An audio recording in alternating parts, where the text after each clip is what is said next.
Hi, I'm Bobby Albert with Lead to Grow, and today we have Heath Oakes from Colonial Life, and he has several offices throughout Louisiana and Texas, and he also has a podcast called The Second Shot. Yes, sir. And Heath, we're really a pleasure for you to be here today. Along with, we got as a co-host today is Zach Lewis, that's here as well. Tell us just a little bit briefly about yourself and how did you get started? Well, I appreciate you guys having me on. This will be fun. I'm looking forward to reading your book as well.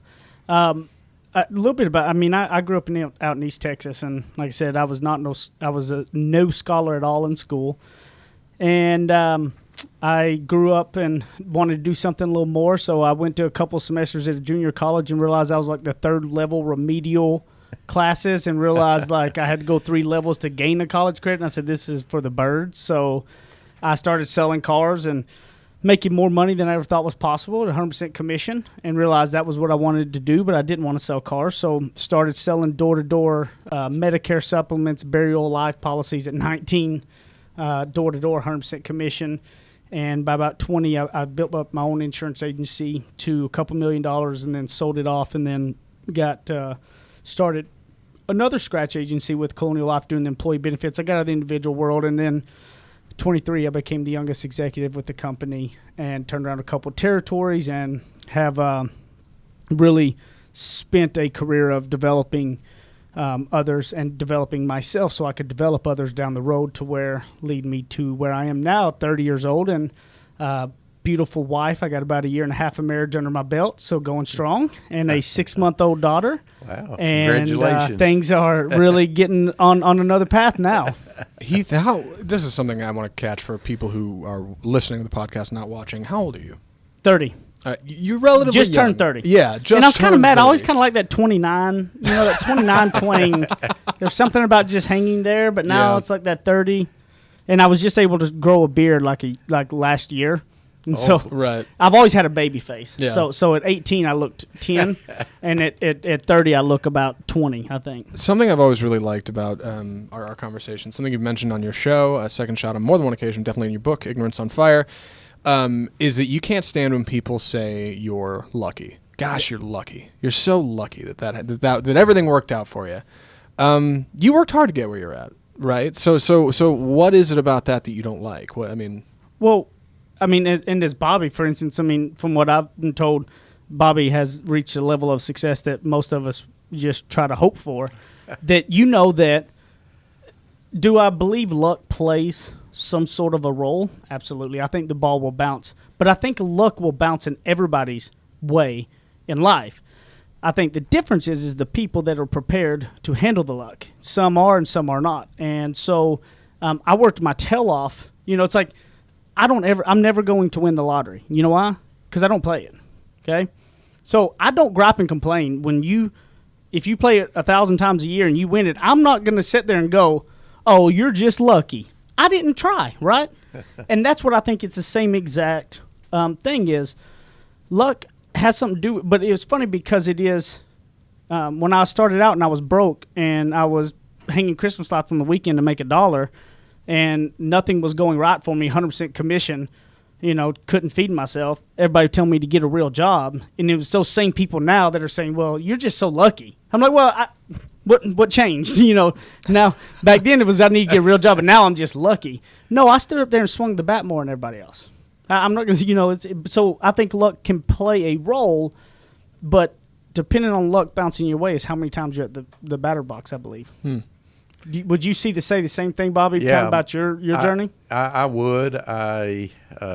Similar path at an early age is when my father died, and I was thrust in the leadership of a small company of 5 employees, and this is in 1973. And I was very fortunate to graduate from college in 3 years at the age of 20, so I was pretty young running the company. And but what I didn't know is that it's a lot of money today, but in 73, it was a mountain to climb, and we were $70,000 in debt, and our total gross revenue was less than $90,000. Yeah. So I really know what you mean by working hard. Yeah. And because I had to just scrape and scrape and scrape. My wife reminds me still today that I would give her $20 a week just to buy groceries, and it didn't really go very far. I'm just glad I wasn't married through those times. Yeah. I had one focus. Yeah. Because I tell people a lot of times when people want to come into the business and 100% commission, and they'll talk about they have a family stuff, and I go, it's hard. I can't really speak to that because when I started having my family was 10 years later, which I was on much more of a steady upward path by that time. So I don't know what it's like to wear the weight of child and wife, but I have people that I refer them to that did make the leap and doing it. So that's part of the story that I didn't, I'm sure I'll face struggles at some point, as we all do, and I'll have it there to learn. But I don't really want to learn that, but I'm sure I don't have a choice. Well, I'm with you about you just have to keep swinging the bat, swinging the bat, keep swinging the bat, and I've kind of really look at it as having an abundance mindset, and is that there's plenty of things to do well at, and I've just got to keep swinging the bat, like you mentioned there. You've had a tremendous history of success, and just at a very young age. Would you mind sharing where you may have failed, and what did you learn from that? Well, what's funny is my book that it was published and released in February is called Ignorance on Fire: A Journey of Failing Your Way to Success. So failing is all I have ever known, and in a very and honestly, that's the way you learn the fastest. See, like I said, I've never been a guy who sat in a classroom and I was the ADHD kid that was off the wall. So learning in a classroom wasn't my thing. I'd want to get out there and just screw it up. Yeah. And I learned so much faster by doing that. And, there are times I wouldn't go back and change any of it. So I have failed a ton.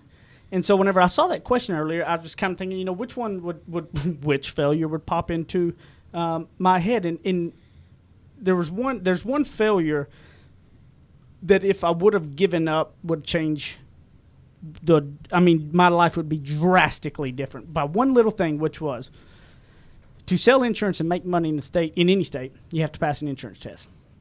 Again, when I say educate, I'm dyslexic. I can't read very well. I can't write very well. I don't know grammar. I don't know punctuation. Never learned it. Because I spent my whole life hiding my educational disabilities because I didn't want to go to that other class. And so I didn't ever let anybody know, so I never got help. And I married a journalist. How funny is that? I'll never forget. I texted my buddy Ty, and I said, hey, this girl's third date, man. And, I'm so ignorant. I didn't realize that, being a news anchor was a journalist kind of thing. I just never really, put a lot together. And I texted him. He said, "What's she doing?" I told him. He goes, "Oh, she's gonna." His next text was, "She's gonna dump you in no time." I go, "Why?" He goes, "Because your grammar is horrible, and she's a journalist. That's gonna be important to her." And my very next text was to her that said, "Just so you know, I'm fully aware my grammar is bad. I'm not trying to act like it's not." And she'll tell you this day that was a massive deal for her because obviously grammar is very important. Yes. And so me admitting that was like, okay. Good, so I just went way off topic there. But that was good. That was really funny. Now I go back to it and say, insurance test, I failed it 4 times. And the last time before I did, I walked out and I was broke by this point because I couldn't pass the test. And I had called my mom and said, I'm going back to the car dealership. And she said, we raised you never to quit anything. Why not at least do it one more time, pass the test, and go back to the car dealership, but don't leave it hanging. And I did, and I passed it the next time with a 70. And I think about that one decision that if I'd let those failures beat me down completely, that my life path would be so drastically different that it scares me to think about when people give up on something they're trying. Yeah, it sounds like you learn a very valuable lesson there, to never give up. Yep. Never give up. Well, has there been a particular person or a moment in your life that has defined, your extraordinary life? You're being just 30 years old at this time, so. There's a lot, really. Obviously, my parents, I have been blessed to have two parents that have been married for 35 years, so I've got to watch, and we didn't have a whole lot, but we never realized that, right? And so I got great examples from my parents, but instead of just going there, which most would, I have three really mentors in business that really all kind of were God put them in, whether your faith, anybody's faith is not, but I believe with my faith is that He put these three people in my life at the perfect time. And in my first couple years in business, all I had was bad mentors. I learned what not to do because it was a bunch of negative people. Mm-hmm. And unfortunately in business, the majority of people are unethical and all that. Yes. The good thing for people that are ethical is that if you tell the truth and do right by people, you stand out. So that's the good thing. That's the positive. I had three people that were super influential. The guy who recruited me to Colonial Life was the first positive person that I believed was interested in helping me as a young man, not how much money they could make off of me. At that point, it was always somebody was saw that I was hustling and oh, I can make some money on this kid. Yeah. He saw me as somebody he wanted to mentor and taught me things that, all of my mentors are over 55 to 70 years old. And they knew things that I couldn't know in 20 years of existence. And I listened to those things. And the wisdom that I was everybody calls me an old soul. And it's because I listened to people who had been there as much as possible. And the first one was Dave Moskowitz. When he came along, he taught me the wisdom of dealing with people, conflict management, and all of that. The next was Elena Diarspree. She was the first female vice president ever hired at Colonial Life. And she taught me I was not man enough to ever have tough conversations with people. I was always the guy that wanted to be liked by everybody. So I could positively motivate everybody, but I could never have the tough, you're falling behind here. Yeah. Okay, I could never do it. With her, it was the craziest thing because I saw her and I go, she was able to literally rip people up and down. And she walked out and people go, I just love her. And I was always like, I can't wait to learn how she does it. She's got a secret. And what I learned from her was that she just genuinely, honestly loved you, and you knew it. You knew she cared about you. She 100% was no fakeness. She loved you. She cared for you. And she loved and cared for you enough to tell you the tough things when they needed to be done.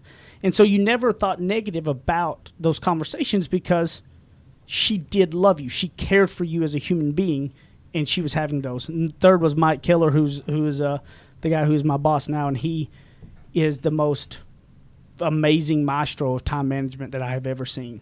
And so they all three came at phases that helped me when I needed it the most at those points that combined, I believe, have coupled for a lot of the wisdom that, you can't really get at 30 years old unless you talk to people that have been doing it for as long as I've been alive. Yeah, you mentioned, I call it having a fierce conversation. Mm-hmm. I'll be honest with you, for me, for many years, I struggled with that.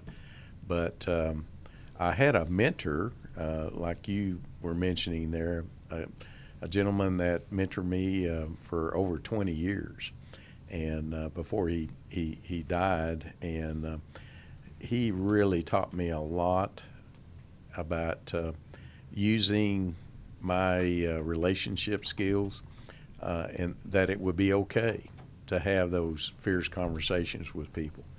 And well, and you obviously had that same, probably a lot of that struggle too, because you were obviously very young when you were thrusted into it all as well, right? Yeah, everything in my life is kind of like you. I was just constantly the youngest of this, the youngest of that, the youngest of whatever it is. And people were constantly asking me to lead this, lead that, and so forth. And so, but I needed mentors and especially this mentor. And when I look back historically, I don't know what why that guy took such a special interest and put me under his wing and coached me along. And it sounded like you've had some really great mentors in your life. So. I've always thought the same thing. I don't know why. Well, I mean, I believe it was all lined up in for a reason, and it was perfect. Timing. I mean, because when Dave Moskowitz was my first one walked into my life, I was about done with the business world already at a very young age, because I just one person done me wrong after another. And I come from East Texas, where a lot of stuff is still done on handshakes, Yep. And so it was a shock to my system coming into this world real fast when so many people did me wrong, because I just took them at their word, and it was a shock in a big way. And when he came along at the perfect time before I gave up on believing in people, which you don't need to give up believing in people. Always believe in people. Always hope for the best. I believe that if you get done wrong most of the time, but that one time that somebody appreciates it and does right by it is going to make such an impact that it'll be all worth it. And it always has been for me. But I was almost ready to give up on people, believing in him. Then he came into my life and changed, obviously, my path and my correction of believing that people are good-hearted. Yeah, in my company, we had a values statement, and it was people, people, people. Yeah, I like that. And there's a story behind that. But sometimes the chief operating officer of our company, sometimes he would come in my office and his head would be down, it's shaking, and he'd say, people, people, people. Yeah. And it's amazing. People will do some things that, are crazy. Yep. And not very smart, but. And you know what I've found, too, is that it's funny because most people you will talk to in business, what drains them is dealing with the people, with the employees, whatever. And it's odd because it's always been the thing that fueled me. Now, do I have days that I'm ready to just go AWOL on everybody? 100%. I'm a human being. Okay. Yeah. But overall, I get fuel out of finding ways to make people tick. Yep. And I like dealing with the different. If I didn't have the people problems to deal with, I would be very bored. Yeah, I'm with you. And what I have found, and this, I think it has a lot to do with your success. Most CEOs and people of a leadership position that you're in, is all they can think about is give me the results, the results, the results. I want more money, more money, more money. But it sounds like something that you have learned very early on is there's another, it's not only results, it's results and relationships. And I call it the effectiveness quotient. And it's amazing how the most effective leaders are the ones that know how. And it's not a balance. It's just that at all times you look at it's relationships and results, not just relationships. 100%. And it's not just results. It's relationships and results. And in fact, one of the core values in my company was enhance relationships as you drive for results. And but most CEOs and people in a leadership position, they think the only thing is results, and they could be they can see their profits soar much greater, way beyond than what they're pushing. Well, and what I always think is funny about those type of people is that what they don't realize is, and those are the ones that work themselves to death. Yes, you're exactly right. And I go, man, I don't work near as hard as y'all do and get 10 times more results. Yeah. Because I help focus on the people. Yeah. And everything else takes care of itself. See, and when you build it around a lot of people, it's not around me and my personality. If I'm not glued in, it still runs. I'm a systems person that believes in systems operational, and you have good people that run those systems and let them have autonomy to run with it because you put faith in them because you've hired the right person. Man, life is easier. That's what I don't understand. These people will work themselves to the bone, and really, if they're not there, it goes to hell in a handbasket. Yeah, I saw in my own company is that instead of me focusing on results, I focus on the people that gave me the results. Yep. And but I can't say that I always thought that way, Mm-hmm. but I have been more on a people person. One other thing you mentioned a while ago about ethics and things like that. One of the other core values I have is to live with integrity, Mm-hmm. and I think that we're talking the same thing here. But my definition of living with integrity, or live with integrity, is integrity to me is doing the right thing regardless of the consequence. Mm-hmm. And what I find is most people will look at what are the potential consequence, and then they work backwards Yep. to make their Very true. decision. And sometimes they make decisions that are not the right decision, Yep. but it's they let their pride kick in, or their Mhm. self-interest. Ego. Yeah. And they end up making the wrong decision. But I have found, I remember one time we almost lost, or I thought I was going to lose perhaps one of our largest clients.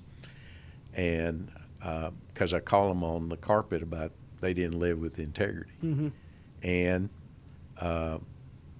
anyway, our people, the whole company, was all waiting for the hatchet to come down on that one of our largest clients. And you know what?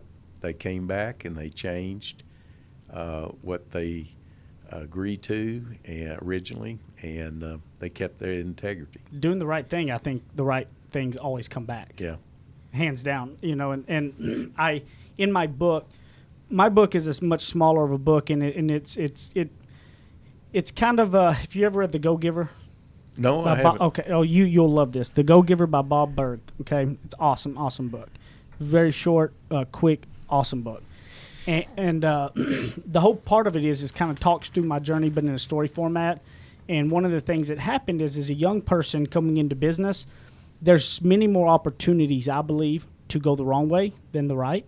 The wrong way is always easier. There's the majority of people going the wrong way. So making the right decision and not letting greed take a hold.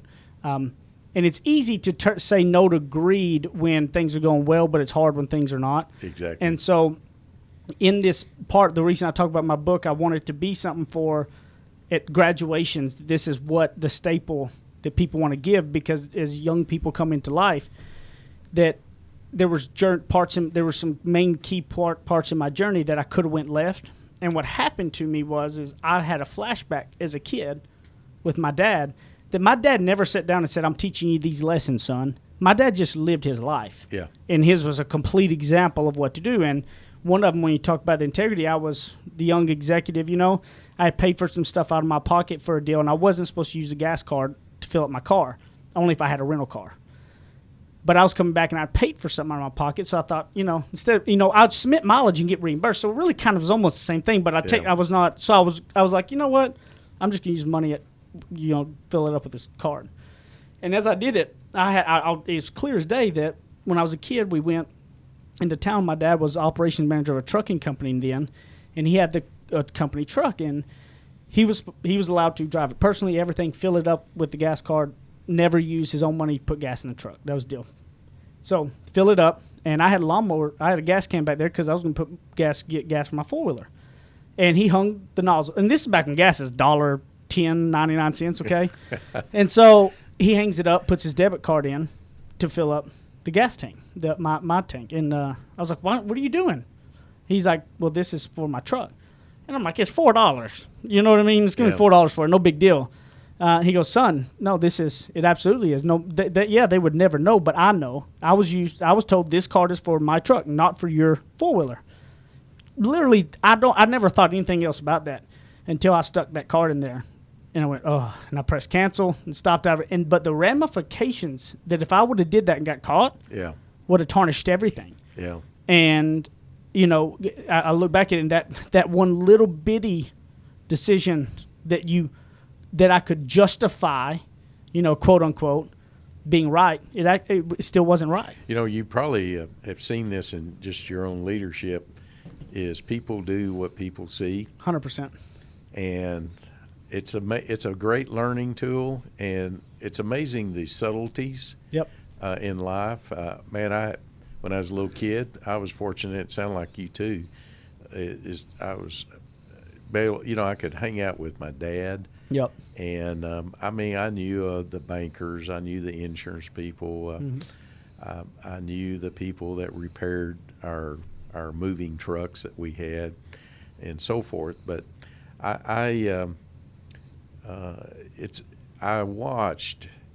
when I look back, I didn't think much back because I was a little kid. Yeah. But when I look back, I was able to see how my dad interacted with people. Mm-hmm.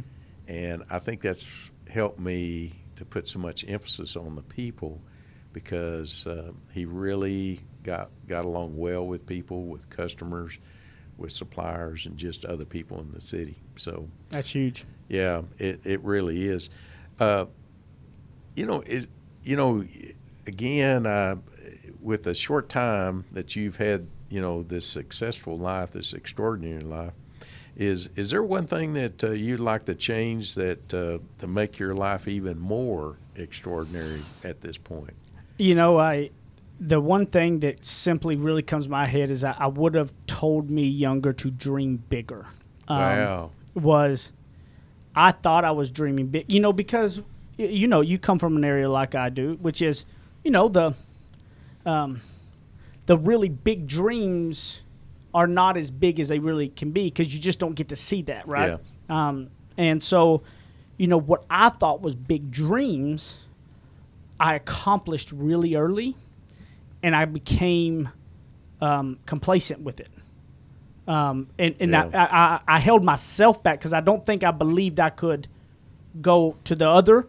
And I believe that if I would have dreamed bigger, Yeah. I could have continued to, I wouldn't have had a several year of just complacency and could be even further along the journey. But I just didn't know that type of a dream was there. Like, Yeah. I just honestly never saw that. Like, I couldn't, where I was from and where I was at, that type of stuff was not was not even in the realm. Yeah. Back then, the internet wasn't around, so I know for the younger generation, it's not as hard to understand that there wasn't a lot of access to. We had 3 channels: Channel 7, 51, and 56. Okay, so it wasn't like there was a way to see the big picture. So I would have dreamed much bigger. Bigger. Man, I like that. Is about dreaming big. With our audience, is there one advice that you would like for the audience to leave them with today? I would, more than anything else, that going back to probably what the subtitle, actually going back to really the title of my book, Ignorance on Fire: Journey of Failing Your Way to Success. Number one is, don't sit around and talk about what you're going to do. Just go do it, and you'll figure it out. Like, you don't have to have all the knowledge. You don't have to have all that. Just go screw it up and do. And as long as you screw up with integrity, you're going to be fine. I always say that mistakes you can always come back from. Integrity mistakes you cannot. So go screw up with integrity, and it's great. And don't be scared of that failure. That's okay, because failure is 100% a part of the process. And I promise you, if you feel like you're failing a lot right now, good news is that the success is around the corner, because the people who only fail a lot, that they're setting you up for that success. And be more ignorance on fire. Be more that childlike mentality that you don't know what you don't know, and you do it. Like, I find myself, as I get older, Zach, and as I've had more success, it's harder for me to jump off and do things as it was not before I didn't know things. Like, the more knowledge I gain, the harder it is to leap. When before, I jump off the cliff and I figure out how to grow wings somewhere. You know what I mean?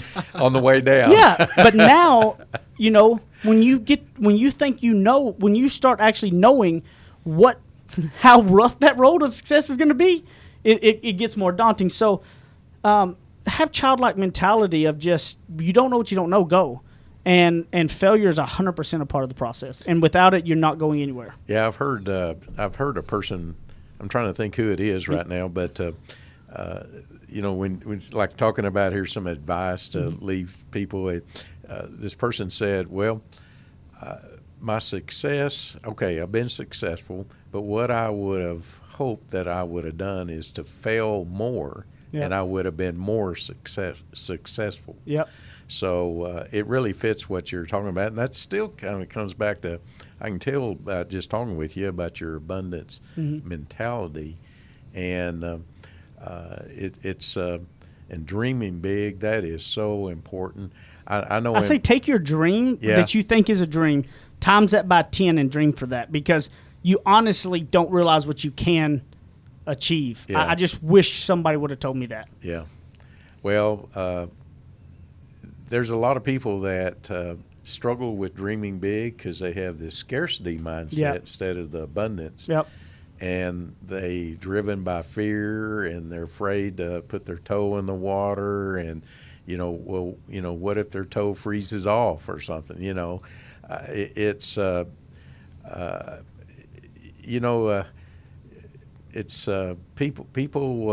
can move the ball further down the field than they thought if they just start moving the ball down the field. So, I agree. You really, truly never know what you can handle and endure until you do it. Yeah.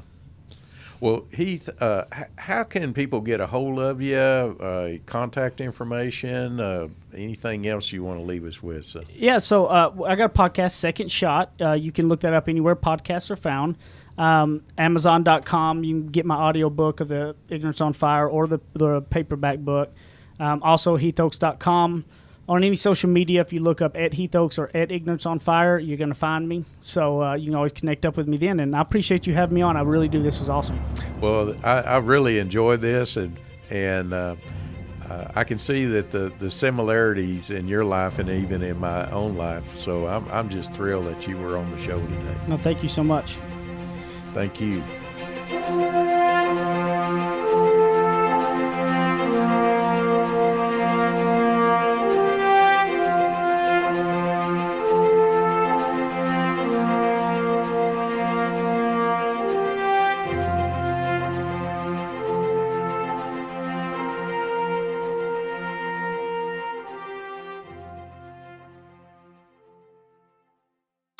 You're listening to RNCN, the digital destination for premium talk radio.